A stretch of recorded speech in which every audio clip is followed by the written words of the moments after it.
Les Smart, seconde partie, on continue de décrypter les chiffres du marché français du jeu vidéo avec Anne Devoissou. Bonjour. Bonjour. Vous êtes la présidente du syndicat national du jeu vidéo, également directrice opérationnelle chez Spiders Nekon. J'ai pas fait d'erreur. Non, c'est bien. Et à côté de vous, James Rebourg, bonjour. Bonjour. Donc, président du CEL, le syndicat des éditeurs de logiciels de loisirs, également directeur général France pour Pléon. Tout à bien fait. Ça. Donc vous êtes un peu à l'initiative de ce baromètre annuel, donc ce bilan marché. Déjà, d'une part, quand on sort d'une année 2023 qui était aussi exceptionnelle, est-ce qu'il n'y a pas le risque d'être un peu trop pessimiste ou exigeant avec les chiffres qui arrivent l'année suivante ? Alors en 2023, lorsqu'on a fait le bilan de cette année, on a quand même été assez clair en précisant que c'est une année avec un très fort alignement des planètes, de manière très positive. Forte percée effectivement de la partie hardware en 2023. Également une offre de titres qui était impressionnante en 2023. Donc on a précisé que ce serait effectivement une année de normalisation en 2024. Donc si on regarde aujourd'hui le chiffre du marché où on est à 5,7 milliards, alors c'est en deçà de l'année dernière, mais c'est quand même la deuxième meilleure performance historique. Et on reste aujourd'hui calé sur un marché qui est systématiquement au-delà de 5,5 milliards en France. Depuis 5 ans, le marché en fait est stabilisé entre 5,5 milliards et 6 milliards d'euros annuels. C'est ça l'info importante en fait. Alors si vous prenez par exemple 2019 pré-Covid jusqu'à 2024, on a à peu près une croissance qui est de l'ordre de 2,6% par an. En moyenne. En moyenne, donc ce qui laisse effectivement présager qu'on est sur un marché alors qui a maintenant 40, voire 50 ans, arrivé à une forme de maturité, mais qui reste néanmoins en très forte croissance. Très solide. Anne Devoissou, vous qui n'avez pas participé forcément à cette étude, mais vous vivez au quotidien cette industrie. Cette année 2024, comment vous l'avez vécu vous et comment les professionnels l'ont vécu? Est-ce que ces très bons chiffres, en fait, ils étaient évidents? Ils étaient attendus, effectivement, ces chiffres. Il faut savoir que nous, en tant que développeurs, on travaille très en amont, en fait, des marchés. On travaille sur un développement de jeu, en moyenne, c'est 3 ans. Donc, il faut imaginer que les jeux qui sont sortis en 2024, nous, on les a démarrés en moyenne en 2020 ou 2021. En plein Covid. En plein Covid, en fait. Oui, effectivement. Donc, nous, on a toujours 3 ans d'avance, en quelque sorte, sur les chiffres qu'on peut constater des marchés. Et aujourd'hui, on se projette dans les 2 prochaines années ou 3 prochaines années, en fait. Ce qui fait que d'avoir cette régularité, ce plateau assez élevé, au-dessus de 5,5 milliards d'euros annuels de marché, pour les développeurs, pour les professionnels, c'est quand même une donnée assez rassurante. C'est qu'on peut envisager des projets sur le long terme. Oui, c'est très important pour nous. C'est un curseur vraiment très important. En sachant que là, vous présentez des chiffres qui sont sur le territoire français, qui représentent aussi la première industrie culturelle. Et il y a la plus grosse partie du gâteau, c'est l'étranger. Et nous, développeurs français, en fait, on sait qu'on va rentabiliser nos jeux peut-être à 5 ou 8% sur le marché français, mais on les travaille tout de suite sur une dimension internationale, effectivement. Ces chiffres, ce bilan, qu'est-ce qu'il dit du joueur type français? Le français, en fait, aime jouer aux jeux vidéo et il a différents types de pratiques, c'est ça? C'est un joueur fidèle? C'est vraiment une pratique culturelle installée? C'est même pas une pratique culturelle, c'est une vraie passion française. Aujourd'hui, quand vous prenez le joueur français, il a en moyenne à peu près 39 ans. Un joueur sur 2 est une joueuse par essence. On joue à n'importe quel âge. Aujourd'hui, on joue près de 7 jusqu'à 77 ans. Et on se rend compte que même les seniors sont maintenant en fait un des principaux contributeurs en termes de développement de marché. Donc oui, aujourd'hui, ce marché-là est un marché qui est très prégnant au niveau de la consommation française. On joue en moyenne à peu près 6 heures par semaine, ce qui est quand même... Alors, ça reste constant. On est forcément monté à beaucoup plus. On était plutôt à 8-9 heures durant le Covid. Mais ça reste quand même une constante très importante aujourd'hui. Cette dimension plurigénérationnelle du jeu vidéo, elle remonte à quand? Parce que même encore aujourd'hui, des personnes vous diront que le jeu vidéo, au-delà de 25 ans, c'est pour des idiots. Ça a souvent été assimilé à une pratique pour enfants. Depuis quand c'est instauré? C'est pas une mauvaise chose d'assumer de jouer aux jeux vidéo à 40, 45 ou 50 ans? Si on prend une maturité alors qu'on va qualifier de française depuis maintenant une quarantaine d'années, on va dire que les joueurs qui ont commencé plutôt jeunes, adolescents, sont maintenant dans des configurations être adultes, je ne sais pas ce qu'on veut dire, même presque de la cinquantaine en tant que tels, ont eu des enfants, s'approchent même d'avoir des petits-enfants. Donc ça reste effectivement une passion, comme vous l'évoquez, qui devient intergénérationnelle. Le Covid a également été aussi un phénomène important. Ça a été un vrai lien social, malgré ce qu'on peut être amené parfois à penser, qui a permis de faire en sorte de créer des liens entre à la fois parents et enfants. Et si vous prenez aussi le jeu vidéo, qui est maintenant un des éléments très importants, c'est le côté social et communautaire. Aujourd'hui, dans la population des enfants, un enfant sur 2, entre 10 et 14 ans, estime qu'il s'est créé une communauté à travers le jeu vidéo. Et quand on parle communauté, c'est des gens qui le revoient après physiquement, socialement, à la récréation ou durant les activités sportives. Pour d'autres activités culturelles ou sportives ou relationnelles, j'aimerais qu'on revoie la répartition des 3 écosystèmes. Écosystème console, 45% de part de marché, l'écosystème mobile, 28%, l'écosystème PC gaming, 27%. Je vais me tourner vers vous, Anne. Quand on voit l'énorme part qui est en train de prendre le marché mobile, est-ce que ça donne des idées aux studios, aux développeurs de se dire, ah, là, même si historiquement on n'y était pas sur le jeu mobile, il faut y être au moins de manière partielle? Les créateurs français ont toujours été sur tout type de jeu, tout genre de jeu et sur tout type de plateforme. Donc on a des très belles success stories en France de sociétés qui développent sur mobile. C'est pas les mêmes équipes, hein, mais on est présent sur tout type de plateforme. Mais ça devient entre guillemets dans le business model une dimension incontournable. Un studio, une société qui produit ne peut plus envisager d'être sur le marché sans penser à des projets mobiles. Pas forcément, parce que ça dépend les genres de jeux. Et puis là, on parle du marché au singulier, mais en fait, c'est des milliers de marchés. Et il y a des marchés de niche. Et en fonction des genres de jeux, certains vont être complètement adaptés pour le jeu mobile et la mobilité, et d'autres seront des jeux peut-être plus narratifs qui nécessiteront d'être confortablement installés dans son canapé pour pouvoir jouer. Ce qui est intéressant dans votre bilan, enfin il y a plein de chiffres intéressants, c'est en train de devenir mon livre de chevet, mais c'est qu'il y a une progression dans les 3 écosystèmes. Le marché console en fait est cyclique, comme on l'expliquait en première partie d'émission. Le marché PC se maintient bien, a rebondi. Le marché mobile, en fait, il est sur une progression constante, pas forcément ultra rapide, mais constante. Ça nous dit quoi sur notre appétence public français pour les jeux vidéo sur mobile ?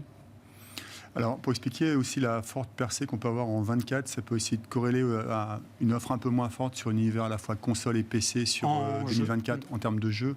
En l'occurrence, des jeux, ce qu'on appelle des blockbusters, donc des jeux AAA en tant que tels. Et par un petit peu cette carence d'offres, des acteurs se seraient plutôt reportés sur la partie jeux sur mobile.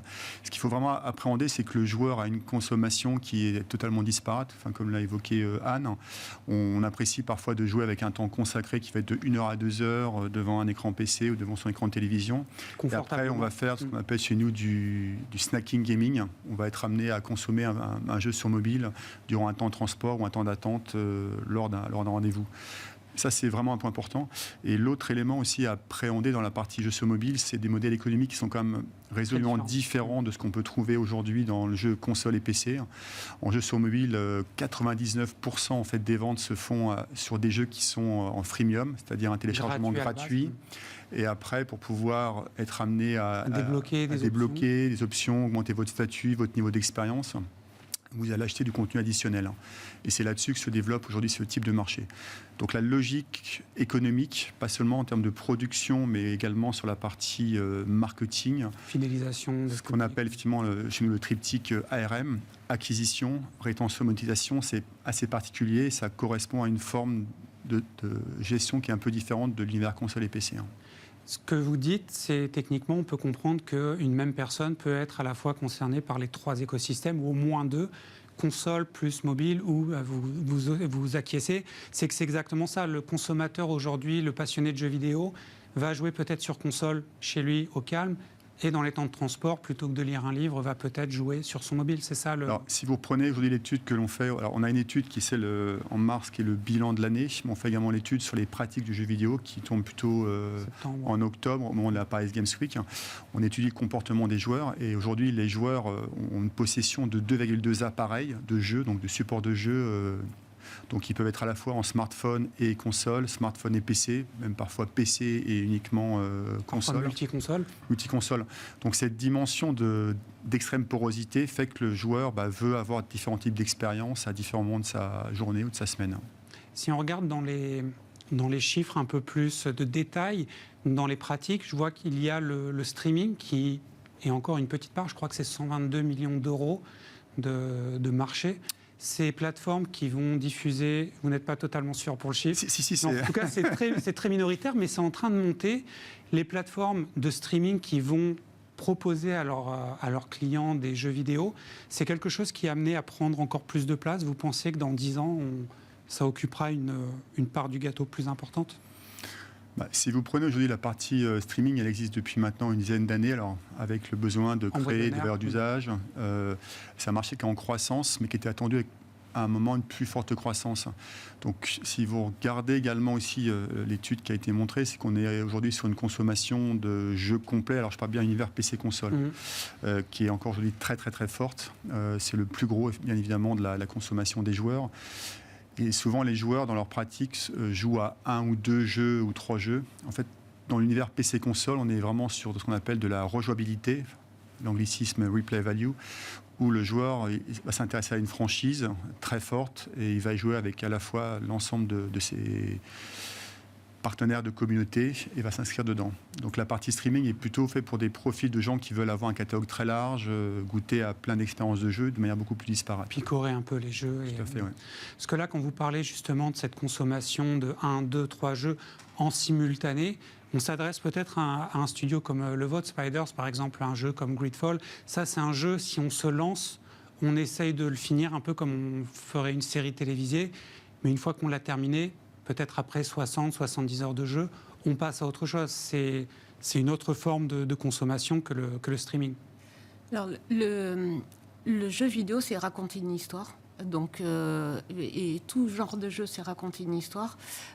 Et c'est plus ou moins narratif, mais c'est raconter une histoire. Nous, effectivement, dans nos jeux, on raconte une belle histoire avec une fin. Ça n'empêche pas une rejouabilité, effectivement, puisqu'il y a plein de quêtes secondaires et voilà, quêtes annexes. Mais nous, ce qu'on propose, c'est une expérience solo. Et pas forcément une expérience multijoueur. Et nos joueurs qui auront envie d'une expérience multijoueur iront sur un autre jeu. Ouais. Parce que là, on le voit en vous écoutant, finalement, c'est qu'il y a pas un profil de passionné de jeux vidéo en France ou même dans le monde. C'est que si on découpe tous les segments que vous avez analysés, c'est qu'il y a peut-être 20, 30, 40, 50 pratiques différentes du jeu vidéo. Quelqu'un qui va acheter FIFA, par exemple, va probablement jouer essentiellement en ligne avec une communauté. Sur des jeux en solo, par exemple, je pense à des franchises comme Dragon Quest, c'est seul chez soi, tranquille, on se prend 2 heures pour avancer. C'est pas du tout les mêmes manières de profiter du jeu vidéo. Comment les professionnels vont s'adapter à tous ces profils, toutes ces demandes différentes ? C'est là où il y a un gros travail côté éditeur, à être capable d'identifier en fait l'ensemble des joueurs, quelles sont leurs attentes. Lorsqu'il y a un lancement créatif qui va être fait, une production qui va être faite, c'est de voir quel serait ce qui va vraiment faire plaisir aux joueurs, si c'est une aventure solo, si c'est effectivement plutôt un jeu multijoueur. Et c'est à nous de définir qu'est-ce qui serait l'élément différenciant également par rapport à la concurrence. Donc c'est tout le travail de savoir segmenter les joueurs, de trouver à chaque fois la relation avec les développeurs, qui fait que le joueur va être intéressé, en quoi il aura une offre qui va vraiment le différencier par rapport à la concurrence. Oui, et avec les jeux qui sont en ligne aussi maintenant, c'est-à-dire que même quand on fait un jeu solo, c'est-à-dire sans fonction multijoueur, sans proposition de multijoueur, on peut aller capter les retours de la communauté, en tenir compte et puis réalimenter avec des mises à jour en fait nos jeux pour effectivement aujourd'hui on a les moyens d'assez bien connaître nos communautés, leurs attentes et de leur proposer aussi des mises à jour sur ce qu'ils souhaiteraient. Un dernier mot, une dernière question. C'était le débat du physique et dématérialisé que j'ai demandé à Natacha Hambourger. Je vais vous demander, vous rapidement, chacun en 10 secondes, jusqu'à où en fait le recul du physique peut aller. Est-ce qu'il y a un socle au-delà duquel il y aura toujours des irréductibles pour le physique ? Je vais prendre la main. C'est une question difficile apparemment. Question très difficile. Enfin, oui et non, parce que après, je vais d'abord prendre un comparable qui est celui d'autres univers, que sont à la fois la musique ou même la partie aujourd'hui vidéo.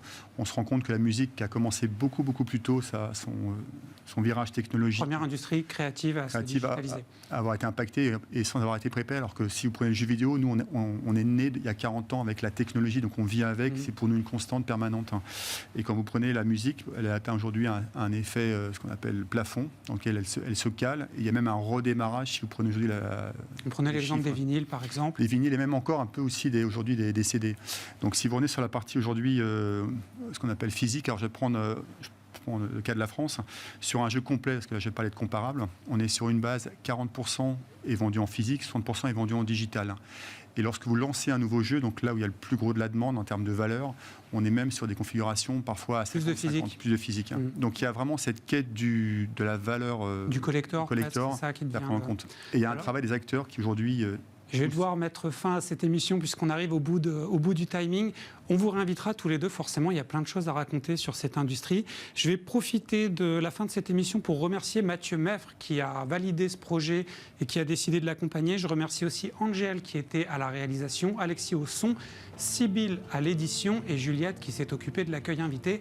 Play Smart, ça continue. Je vous donne rendez-vous le mois prochain. N'oubliez pas, jouer, c'est bien. Jouer intelligemment, c'est encore mieux.